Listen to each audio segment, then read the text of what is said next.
Hey, Jeff here with Digital Trends, and we're taking a look at the new Samsung Gear S2.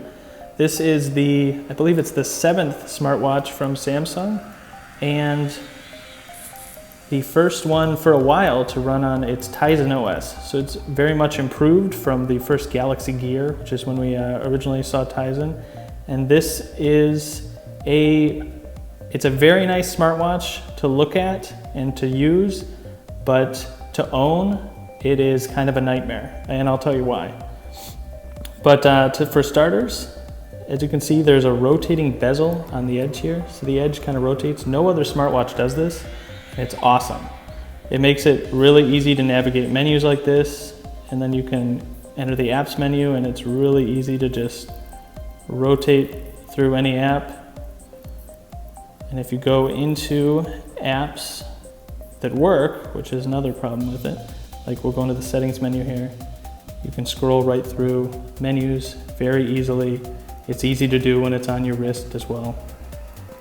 And it's very slick. It also, just like the Apple Watch, you can set up these little widgets and add different features of the different apps on the phone. And Samsung has taken a lot of the cues from the Apple Watch, but they've also improved it. If you move to the left here, I don't have any notifications right now, but they all appear right there, and you can flip them up. We did have some problems. A lot of times notifications won't actually, it's hard to get them off the screen. So that's been a little bit of an issue in our first early times using the watch. And the other issue is just kind of is app support in general. So there's a few apps on here. There's a Wall Street Journal app. Let's see if we can actually get that to run. A lot of times apps load pretty slowly, and it's almost slower than using it on your phone itself. So it's almost like, what's the point of having a kind of a smartwatch app should be quicker than your phone. That'd be why you'd want to use it, but it's actually timing out the watch here. So this has been our experience with a lot of apps. We'll try News Republic. This is another app from the App Store. And this leads us to our other issue with the watch. We can't keep it connected. And we've had a lot of issues where it just will never reconnect to a phone without giving it a factory reset, which is probably the most annoying thing you'd ever have to do. So as you can see, connected, it is supposed to passively connect, but it doesn't. Not all the time. And you never quite know when it's connected or when it's not. You can check, and oh, it's connected via Bluetooth. It runs fairly well on its own, but you want your phone to have a connect, or you want your watch to have a connection when you think it will. So this is the App Store for the Gear, and as you can see, there's not a lot here. We're actually having a little bit of a loading issue. It won't even load a lot of other apps. But as you can see here, it's not the best selection. You got a lot of calculators, a lot of flashlights. Once in a while you see a Yelp, there's an ESPN, and there's Bloomberg, CNN, but even the CNN app is just a watch face, which is, not what you'd hope for, not a very robust app. It mainly is just looking at your watch and seeing a CNN ticker on it. So here's the different categories.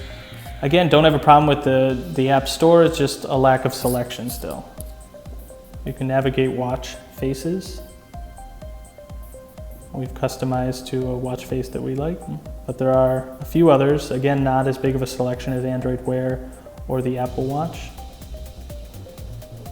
And you can manage the apps that you have, and you can reorder them. This works great. You just drag stuff around, and it'll literally reorder immediately on the watch. Again, not a lot of problems with the watch. The problem has been connecting it. So anytime this watch runs out of battery, it seems like so far, it's happened to us about 4 times, it will never reconnect to the phone. So you have to factory reset it. And I don't know if any of you have factory reset things, but it's not the most fun process.